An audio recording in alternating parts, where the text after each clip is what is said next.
good morning दाइ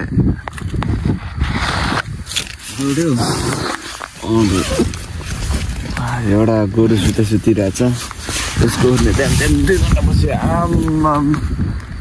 so family good morning उठाइदिन्थ्यो उचालै फ्यालिदिउँ क्या टेन्टै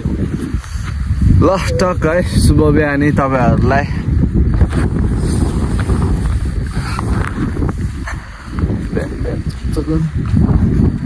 अर्को मान्छे कहाँ गयो के गर्दै हुनुहुन्छ भनेको त सुन चाल्दै पो रहेछ पुरै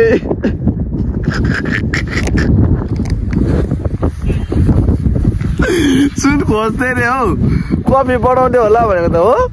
तातो पानी डढाउने हुनुहुन्छ बिहान हँसाउनु भयो फेरि आम्मा सुन केलाउँदै कुन जोस हो रे दादा तपाईँको यस्तो जाडोमा आम्माम्मा है टक्क हाम्रो चाहिँ अहिले उठाइ भइसकेको छ आफ्नो भोलि अब टक्क फ्रेस भएर फङ्सन भएर अब निस्किन्छ राति हाम्रो सामानहरू सबै सेफै थियो होला नि अनि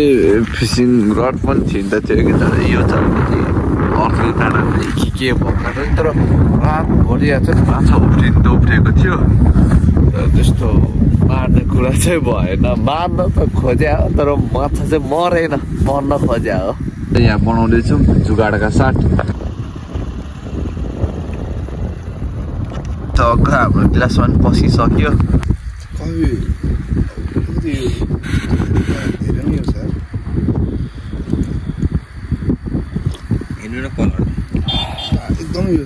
एकदम अलिअलि लिम न विदेशी माल हो भाइ विदेशी माल त खतरै हुन्छ त्यो कफी खाएर फिचबुक र भित्र ननिकाल्नु है फेरि मलाई जेनबाट केसो लाग्छ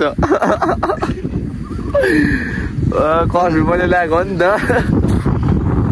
कस गर्नु भनेको त्यो मजा लाग्छ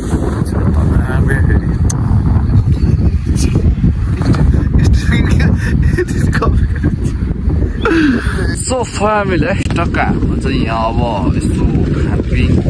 यसो भइकन टेन्टहरू प्याकिङको कार्यक्रम हुँदैछन् भने सब रेडी छन् बिहान बिहान भोक लाग्यो हो ल ठिक छ अनि अब हजुर अहिले अब हामीले स्पोन्सर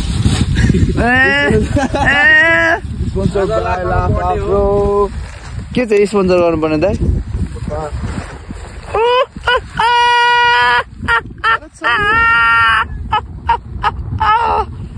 बिहान बिहान नहसाउनु यार फेरि दाइ तपाईँ पनि लास्टको टेन्टहरू चाहिँ प्याकिङ हुँदैछ अब यहाँबाट निस्किनु पर्ने हुन्छ यहाँबाट त अब बिदाई गर्दै यहाँ चाहिँ हामीले सरसफाइ सब हानियो अब आफूले यसरी गरेपछि सरसफाइ चाहिँ हान्नुपर्छ भन्ने चाहिँ जानेको छु बुझेको छु अब फेरि बाटो ल बाई बाई खुसी टप्पु सो फ्यामिली म चाहिँ रोल्चान मञ्च आइपुगिसकेँ अब बाटोमा भ्लग गर्ने मन लागेन अनि आउने बित्तिकै हाम्रो 70 वर्ष छिटो दाइलाई भेटिसकेको छु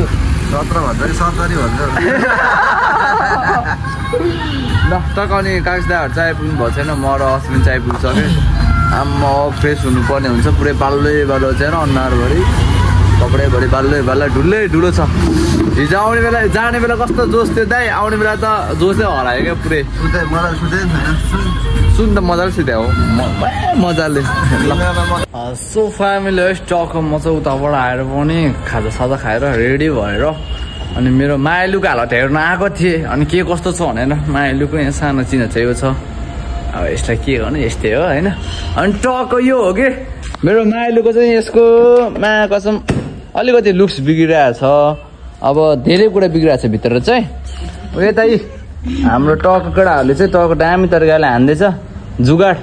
अनि मायालुको चाहिँ मिरर के छैन मिररहरू चाहिँ यहाँ चाहिँ अनि यस्तै भइरहेछ मायालुको हालत चाहिँ अनि अघि भर्खर चाहिँ मैले यो साइडको यो किनेर आएको यसको जोडीको चाहिँ 1500 पर्यो अबे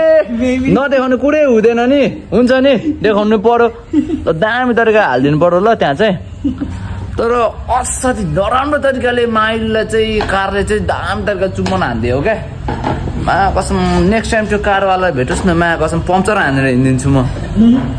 माइलुक लुक्स चाहिँ यस्तो भइसकेको छ अनि अलिकति धेरै खर्च जान्थ्यो तर मैले चाहिँ यता जुगाड हानिदिएको थिएँ यस्तो यस्तै भइरहेको छ के गर्नु चलाउन जानेको एक हप्ता नभइकन किनिदिएपछि यस्तै हो हालत फेरि यसको पिकअप फेरि उस्तै हो होइन केटा हो पिकअपले चाहिँ डर खान्छ तेल उस्तै खान्छ पिकअपले मार्छ तेल चाहिँ डर खान्छ अनि यसको काम चाहिँ आज म सकाएर फेरि घर लानेछु